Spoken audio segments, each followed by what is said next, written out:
देखिएगा, तीन विशेषताएं, तीन गुणधर्म अपने जान लिए थे। पहला कि सदिश गुणनफल क्रम विनिमय नियम की पालना नहीं करता है। दूसरा, बंटन के नियम की पालना करता है। तीसरा, समांतर सदिशों का सदिश गुणनफल क्या होता है? शून्य। नंबर 4 अपन बात कर रहे हैं। नंबर 4, तुल्य सदिशों का सदिश गुणनफल।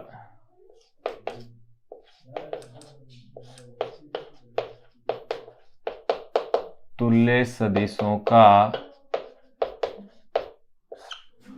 सदिश गुणनफल।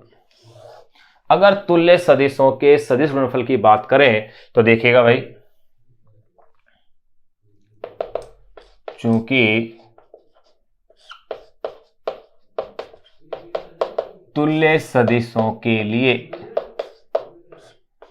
Theta is equal to 0 degree, इसलिए देखो a क्रॉस a, मान लिया कि एक सदिश a है तो दूसरा सदिश भी क्या होगा? a ही होगा।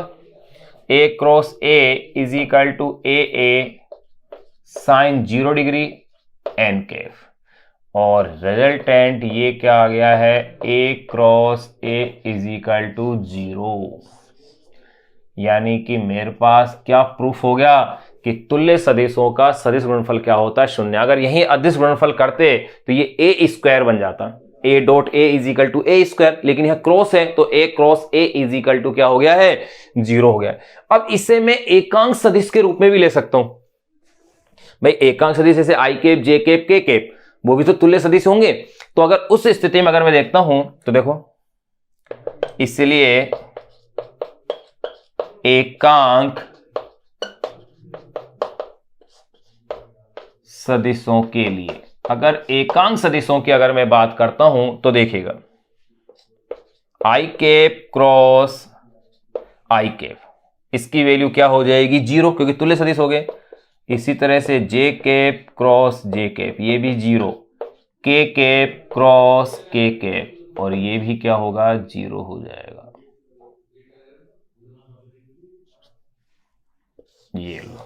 ये आपको स्पेशल ही याद रखना है। तो एकांक सदिश के लिए अपन ने ये भी देख लिया है। अब अपन ने 4 विशेषताओं के बाद 5वीं विशेषता या 5वां जो गुणधर्म है जिसकी अपन बात करेंगे वो करेंगे अपन लंबवत अगर सदिश हो। लंबवत सदिश यानी कि ए परपेंडिकुलर टू बी वेक्टर। अगर ए और बी परस्पर लंबवत हैं तो इनके मध्य का कोण क्या होगा? 90 डिग्री होगा, और साइन 90 की वैल्यू क्या होती है? 1 होती है।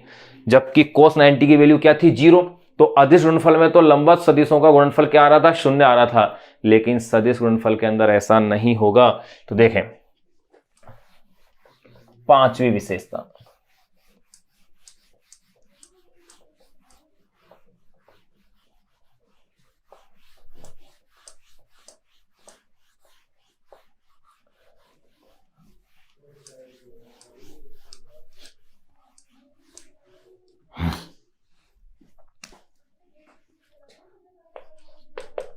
नंबर 5वीं विशेषता, लंबवत सदिशों का सदिश गुणनफल।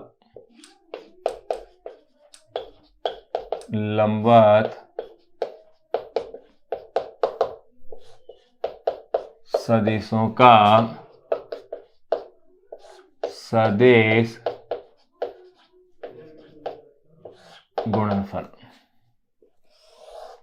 लंबवत सदिशों का सदिश गुणनफल। अगर अपन लंबवत सदिशों की बात करें तो इनके लिए किस प्रकार से वैल्यू आएगी? तो देखो, A vector perpendicular B vector, तो theta is equal to 90 degree एवं sine 90 degree is equal to क्या होता है? 1। तो देखो, इसलिए A cross B is equal to A B. यहां ध्यान रखना भाई, अपन तुल्य सदिश है, उन तुल्य सदिशों का भी अदिश गुणनफल क्या आ रहा था? 0 आ रहा था। और समांतर सदिशों का भी तुल्य सदिशों का सदिश गुणनफल क्या आ रहा था? 0 आ रहा था। इसी तरह से तुल्य के साथ साथ समांतर सदिशों का भी सदिश गुणनफल क्या था? 0 था। यहां अपन अब बात कर रहे हैं लंबवत सदिशों के सदिश गुणनफल की। तो देखो, इसलिए A cross B is equal to A B sine theta N cap से, अगर इस फॉर्मूले से अगर अपन इनकी बातें करते हैं तो देखिएगा,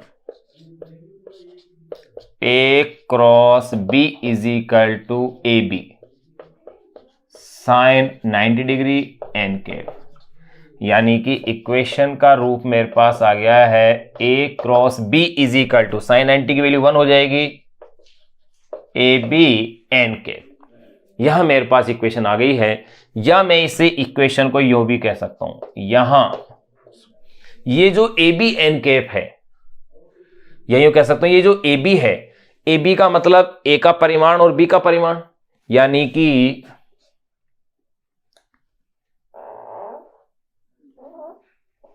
यहां आप इसे कह सकते हैं ए क्रॉस बी का परिमाण क्या है भाई, ए बी है। यहां A cross B is equal to A B N cap, यहां A cross B is equal to क्या हो गया भाई, ए बी हो गया। एन कैप की दिशा क्या होती है, ए और बी के तल के लंबवत होती है, तो अपन कह सकते हैं ए बी, देखो एन कैप की दिशा, एन कैप की दिशा ए वे बी के तल के लंबवत होती है। ये लो क्या कहा मैंने, एन कैप की दिशा ए वे बी के तल के क्या होती है, लंबवत होती है। इस आधार पर देखो,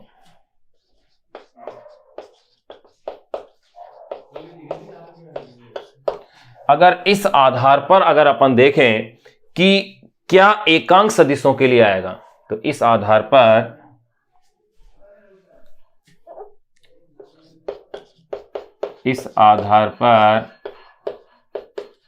एकांक सदिशों के लिए, इस आधार पर एकांक सदिशों के लिए अगर अपन बात करें तो देखिएगा, अगर मैं आई कैप क्रॉस जे कैप करता हूं, I cap cross J cap करता हूं, तो ये आएगा के कैप, क्योंकि आई और जे के लंबवत क्या है, के कैप है। और अगर मैं जे कैप क्रॉस के कैप करता हूं, तो इसके लंबवत क्या है, आई कैप होगा। और अगर मैं के कैप क्रॉस आई कैप करता हूं, तो के और आई के लंबवत क्या है, जे कैप होगा। और या इसका अपन उल्टा भी कह सकते हैं, क्योंकि अपन को पता है क्रम विनिमय नियम की ये पालना नहीं करता है। अगर जे कैप क्रॉस आई कैप अगर मैं इसे कहता हूं, तो ये होगा माइनस के कैप। और अगर मैं यहां इसे के कैप क्रॉस जे कैप कहता हूं, तो ये होगा माइनस आई कैप। और अगर मैं इसे आई कैप क्रॉस के कैप कहता हूं, तो ये हो जाएगा माइनस जे कैप। अब इसको आप ऐसे याद रख सकते हैं, कंफ्यूज नहीं हो इसलिए देखिएगा, अगर अपन क्लॉकवाइज डायरेक्शन में मूव करते हैं, जैसे मान लिया कि यहां तो आपने लिया है आई कैप, जे कैप और ये है के कैप, अगर आप यूं लेते हैं,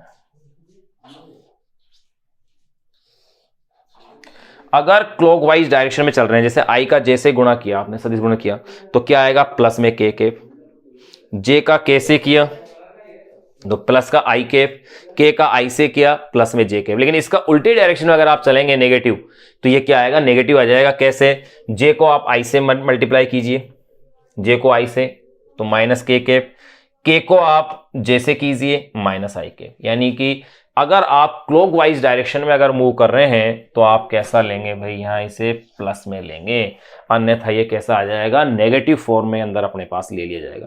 तो यहां अपन ने सदिश गुणनफल की कुछ विशेषताएं, ये यूं कह सकते हैं सदिश गुणनफल के जो गुणधर्म थे उनको अपन ने जाना है। इसके अंदर कौन कौन से गुणधर्म जा रहे हैं, देखो अपन ने क्या क्या इसके अंदर जाना। सबसे पहले जाना कि सदिश गुणनफल है क्या, उसकी डेफिनेशन अपन ने दी कि सदिश गुणनफल था क्या। फिर अपन ने ये कहा कि इसे सदिश गुणनफल क्यों कहते हैं, इसे क्रॉस गुणनफल या क्रॉस प्रोडक्ट या कह सकते हैं वज्र गुणनफल क्यों कहते हैं, ये भी अपन ने समझा।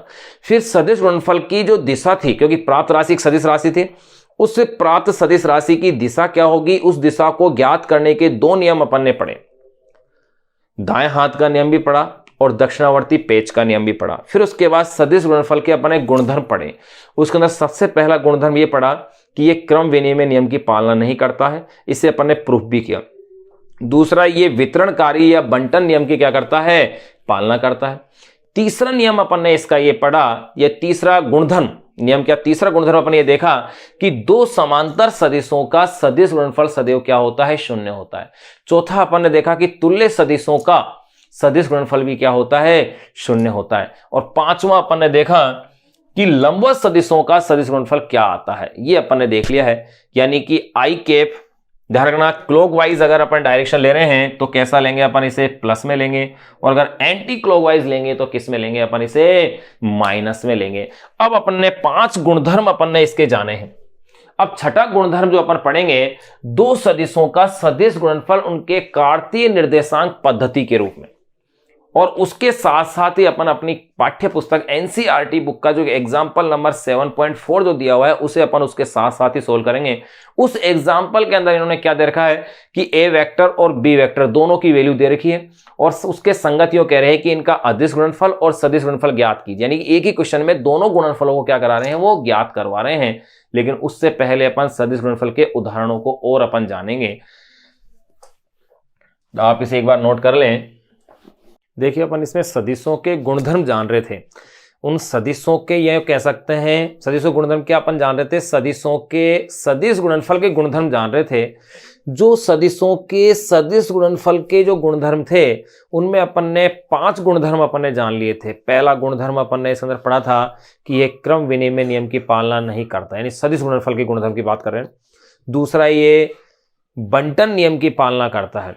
तीसरा अपन ने जाना था कि समांतर सदिशों का सदिश गुणनफल सदैव शून्य होता है। फिर चौथा अपन ने जाना कि तुल्य सदिशों का भी सदिश गुणनफल शून्य होता है। और पांचवा अपन ने जाना था लंबवत सदिशों का सदिश गुणनफल, और उसी में जाना था एकांक सदिश के लिए भी। इससे पहले अपन ने इसके अंदर जान लिया था कि सदिशों का सदिश गुणनफल है क्या, यानी वज गुणनफल किसे कहते हैं। वज गुणनफल में एकांक जो सदिश आ रहा था जो कि तल के लंबवत है, उसकी दिशा ज्ञात करने के नियम भी अपन ने इसके अंदर ज्ञात किए थे। दिशा ज्ञात करने के नियम ज्ञात करने के साथ साथ फिर अपन ने इसमें उसके गुणधर्मों की चर्चाएं की थी। 5 गुणधर्म के बाद नंबर 6 जो इसकी प्रॉपर्टी है उसकी अपन बात कर रहे हैं, जो कि सबसे इंपॉर्टेंट पार्ट है ये नंबर 6 सदिश गुणनफल का, और वो है दो सदिशों का सदिश गुणनफल।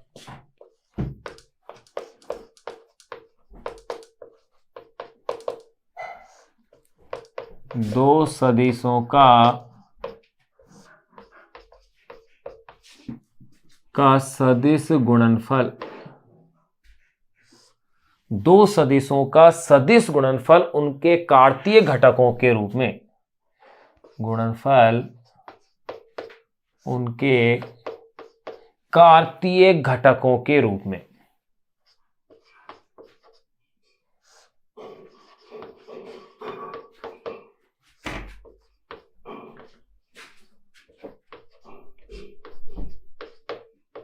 उनके कार्तीय घटकों के रूप में दो सदिशों का सदिश गुणनफल उनके कार्तीय घटकों के रूप में। तो देखो इसको अपन ज्ञात करते हैं। पहला, जैसे मान लिया कि एक कोई सदिश ए वेक्टर है, इसे अपन कार्तीय घटकों के रूप में लिख सकते हैं ए x I cap, A Y J cap plus A Z के कैप। ये ए वेक्टर हो गया।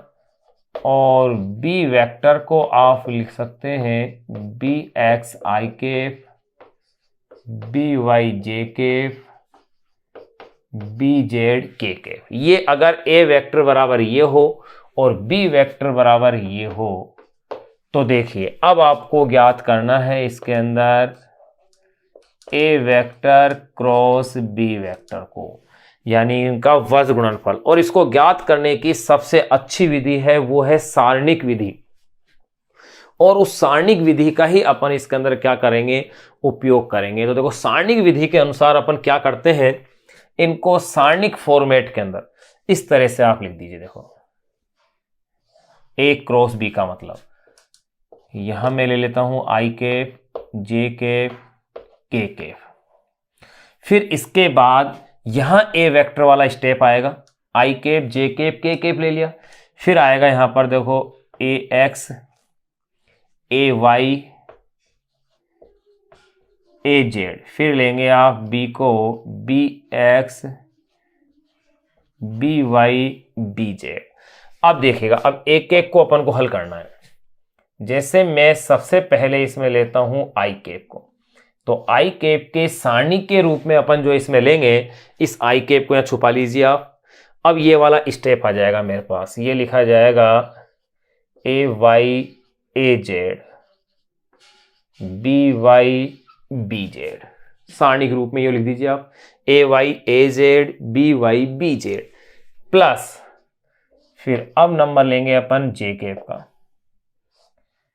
जे कैप के सारणी के लिए आप क्या करें, इस जे कैप वाले स्टेप को छुपा लीजिए। तो अब आपके पास क्या बच गया, ए एक्स ए जेड, फिर क्या बताया मैंने जे कैप में, ए एक्स ए जेड, फिर साथ में आएगा बी एक्स बी जेड,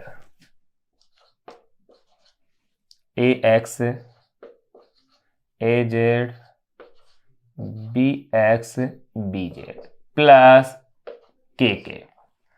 अब देखो भाई, के कैप के लिए इस के कैप वाले स्टेप को छुपा लीजिए। तो अब क्या लिखा जाएगा मेरे पास, ए एक्स ए वाई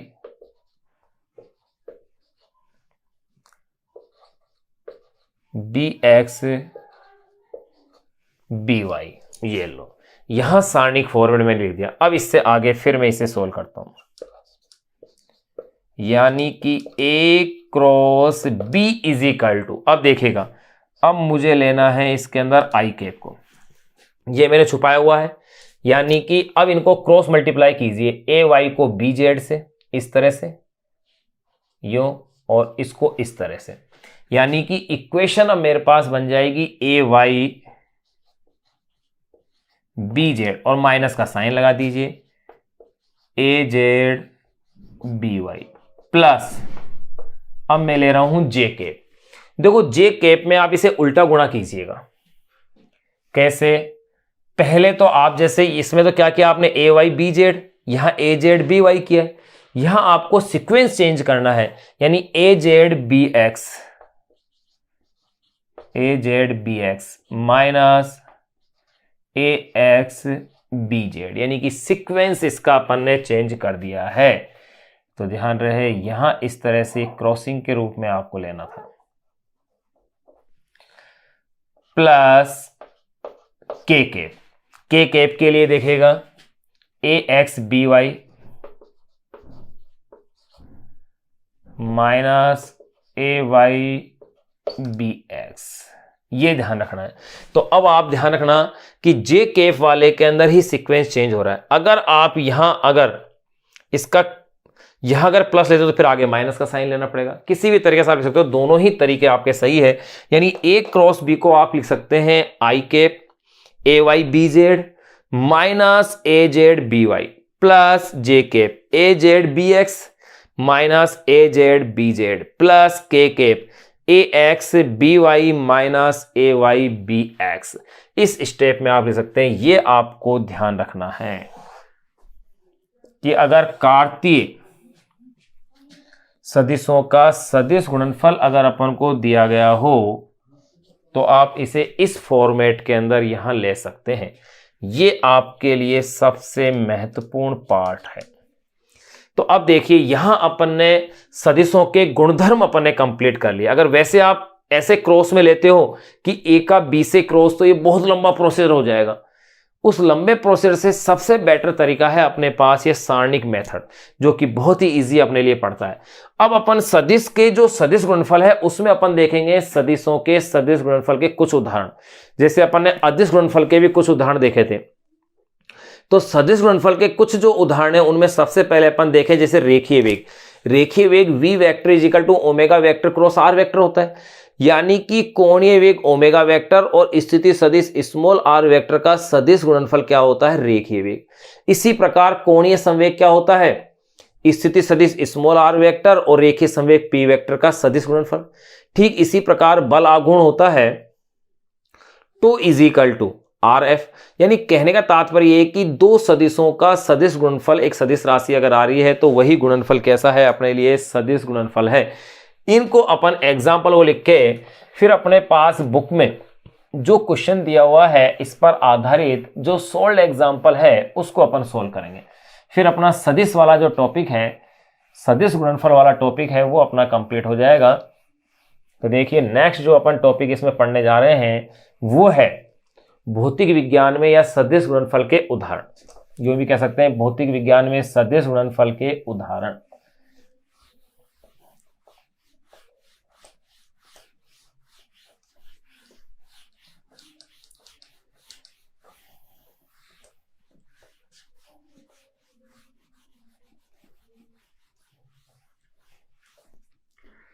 लो अब अपन देखते हैं सदिश गुणनफल के उदाहरण।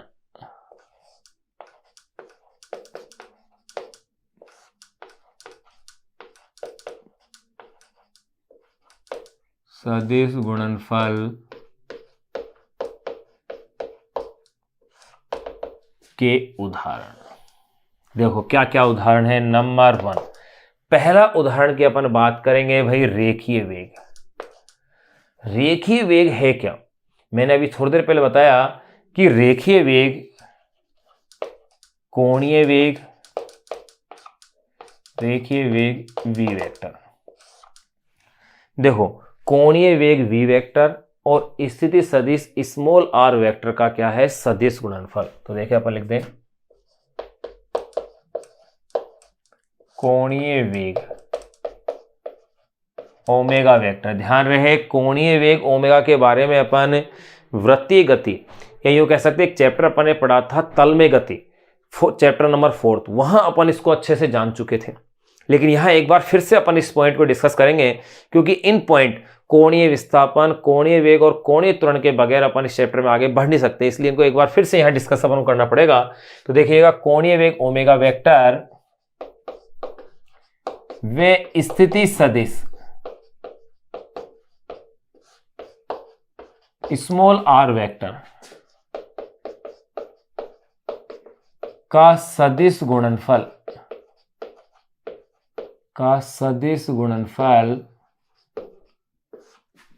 रेखीय वेग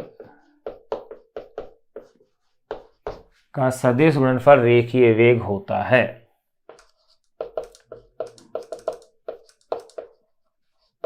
अतः रेखीय वेग v vector is equal to omega vector cross r vector. ये लीजिए, ये अपने पहला एग्जाम्पल डिस्कस कर लिया है। दूसरे एग्जाम्पल की अगर अपन बात करें तो वो है कोणीय संवेग।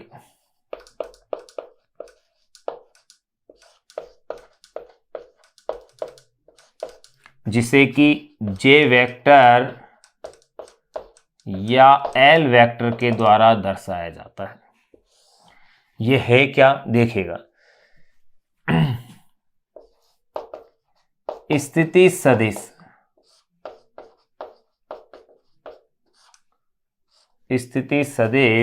स्मॉल r वेक्टर वे रेखीय संवेग स्मॉल p वेक्टर का सदिश गुणनफल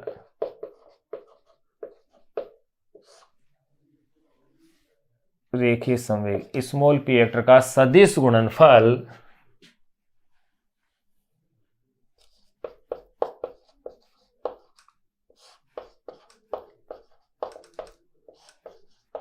कोणीय संवेग होता है। अतः कोणीय संवेग अगर मैं इसे जैसे रिप्रेजेंट करूं तो j vector is equal to हो जाएगा r vector cross p vector. ये लो। नंबर 3, अब अपन ले रहे हैं इसके अंदर बल आघूर्ण। इसे रिप्रेजेंट करते हैं टो से, यानी ये हो गया है टो वेक्टर। ये होता है वही सेम स्थिति घूर्णन अक्ष से लंबवत दूरी और बल का सदिश गुणनफल होता है। घूर्णन अक्ष से लंबवत दूरी और बल का सदिश गुणनफल। अब घूर्णन अक्ष से लंबवत दूरी क्या है? एक तरह से स्थिति सदिश। तो देखिए, स्थिति सदिश स्मॉल आर वेक्टर वे बल एफ वेक्टर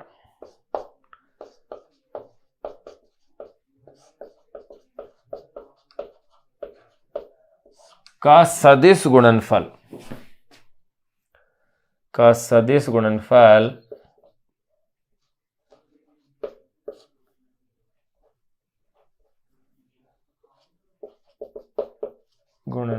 बल आघूर्ण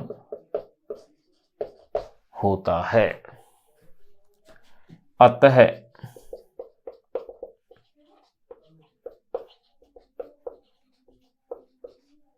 बल आघूर्ण tau vector is equal to R vector cross F vector. ये लो, ये अपन ने फॉर्मूला ले लिया है। ध्यान रखना, आर क्रॉस एफ है, अगर एफ क्रॉस आर कर दिया तो गलत हो जाएगा, क्योंकि आपको पता है कि सदिश गुणनफल क्रम विनिमय नियम की पालना नहीं करता है। 3 एग्जाम्पल अपन ने देख ली हैं। नंबर 4th एग्जाम्पल और अपन देखें। 4th एग्जाम्पल अपन इसके अंदर ले लें कि अगर कोई समांतर चतुर्भुज है, अगर उसकी 2 आसन्न भुजाएं अपन को दी गई हो तो उसका क्षेत्रफल होगा क्या? उन भुजाओं का गुणनफल। तो देखिए, नंबर 4th एग्जाम्पल में इसके अंदर जो लिख सकता हूं वो एग्जाम्पल ये बनेगा, यदि किसी समांतर चतुर्भुज की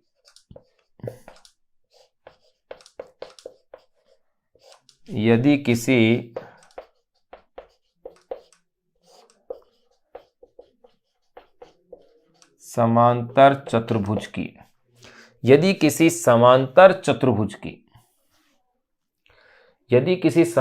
की 2 आसन्न भुजाएं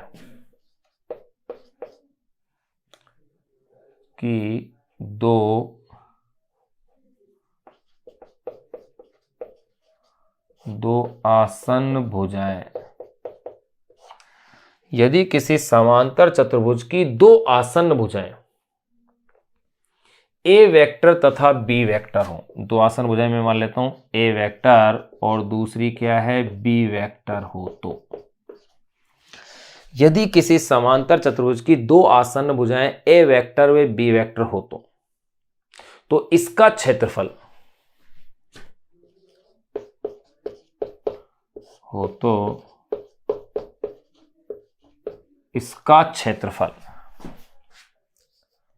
S vector is equal to क्या होगा? A vector cross B vector. ध्यान रहे कि क्षेत्रफल को यहां अपन किससे रिप्रेजेंट कर रहे हैं? एस वेक्टर से। ये उसका क्षेत्रफल होगा। तो इसका क्षेत्रफल S vector is equal to A vector cross B vector होगा। ये लो, ये इसका क्षेत्रफल हो गया। और इसके क्षेत्रफल का अगर परिमाण पूछे होगा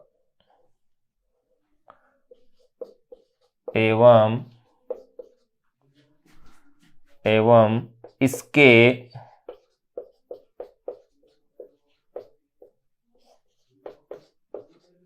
क्षेत्रफल का परिमाण।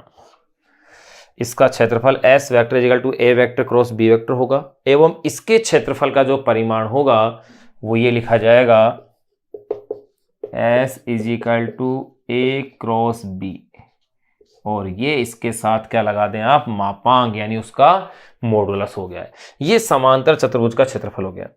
नंबर 5 देखो, और भी बहुत सारे एग्जाम्पल हैं अपने पास, जैसे कि रेखीय त्वरण। रेखीय त्वरण होता है कोणीय त्वरण और स्थिति सदिश का सदिश गुणनफल, लेकिन अपन यही काफी है। एक एग्जाम्पल और देख लें अपन चाहे तो। वो एग्जाम्पल अपन ले सकते हैं, यदि किसी त्रिभुज की आधार भुजा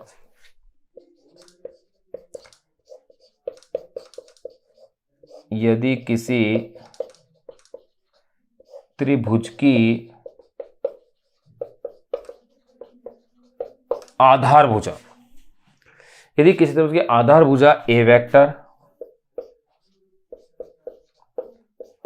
एवं अन्य भुजा बी वेक्टर हो अन्य भुजा बी वेक्टर हो तो त्रिभुज का क्षेत्रफल, त्रिभुज का क्षेत्रफल। और देखो त्रिभुज का क्षेत्रफल आप अच्छे से जानते हैं, क्षेत्रफल होता है 1/2 आधार गुणा ऊंचाई। तो उसी आधार पर तो देखो यह क्या लिखा है मैंने, यदि किसी त्रिभुज की आधार भुजा ए वेक्टर एवं अन्य भुजा बी वेक्टर हो तो त्रिभुज का क्षेत्रफल S vector is equal to 1/2 आधार गुणा ऊंचाई, यानी कि ए क्रॉस बी, ये उसका क्षेत्रफल होगा। हो तो त्रिभुज का क्षेत्रफल S vector is equal to 1/2 A cross B होगा। एवं इसके क्षेत्रफल का परिमाण, एवं इसके क्षेत्रफल का परिमाण, एस वेक्टर का परिमाण, या इसे केवल अपन एस भी लिख सकते थे, वो हो जाएगा 1/2 ए क्रॉस बी का मॉडुलस। ये लो, यहां अपने पास 5 एग्जांपल्स हो गए। देखो यहां इसमें से ये जो एग्जांपल अपन ने अभी पढ़ा है रेखीय वेग वाला, एक ये और ये, तीनों ही संबंध अपन को इसी चैप्टर में डिराइव भी करने हैं, यानी इन फॉर्मूलों को अपन को क्या करना है, व्युत्पन्न करना है। एक बार आप इनका स्क्रीनशॉट ले लें या इनको एक बार ऐसी एजिट ऐसे कैसे आप नोट कर लें। चलो एक एग्जांपल और लिख लेते हैं अपन, वो है रेखीय त्वरण का, ताकि इसके एग्जांपल्स यहां अपने पास कंप्लीट हो। देखिए रेखीय वेग और कोणीय वेग में संबंध जो अपन ने लिखा है, इसको अपन को व्युत्पन्न भी करना है। इसी प्रकार से कोणीय संवेग और रेखीय संवेग के मध्य जो संबंध आया है, इसको भी अपन को क्या करना है, व्युत्पन्न करना है।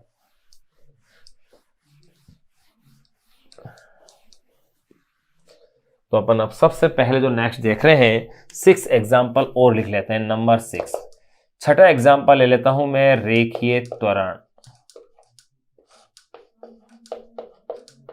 इसे रिप्रेजेंट करेंगे स्मॉल ए वेक्टर से। तो देखो ये होता क्या है, कोणीय त्वरण अल्फा और स्थिति सदिश स्मॉल आर वेक्टर का जो सदिश गुणनफल होगा वही कहलाएगा रेखीय त्वरण स्मॉल ए वेक्टर। तो देखो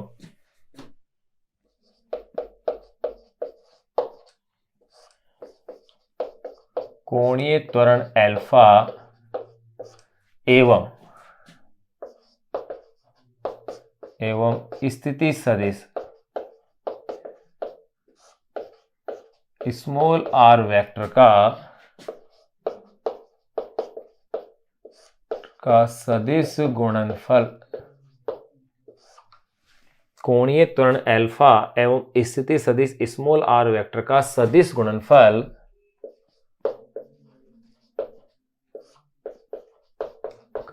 गुणनफल रेखीय त्वरण स्मॉल ए वेक्टर होता है। अतः रेखीय त्वरण small A vector is equal to formula हो गया है alpha vector cross R vector. ये लो, ये एग्जांपल भी अपन ने कंप्लीट कर लिया है। तो देखो अपन ने दो सदिशों के सदिश गुणनफल यानी वज्र गुणनफल के सारे कॉन्सेप्ट अपन यहां क्लियर कर लिए हैं।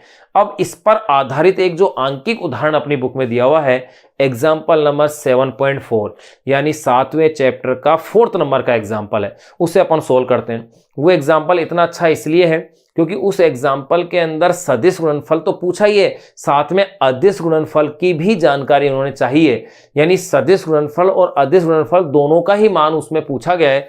तो यानी एक ही क्वेश्चन में दोनों गुणनफल अपने पास उसमें क्लियर हो जाएंगे। तो देखिए उस क्वेश्चन को और अपन सोल्व करते हैं।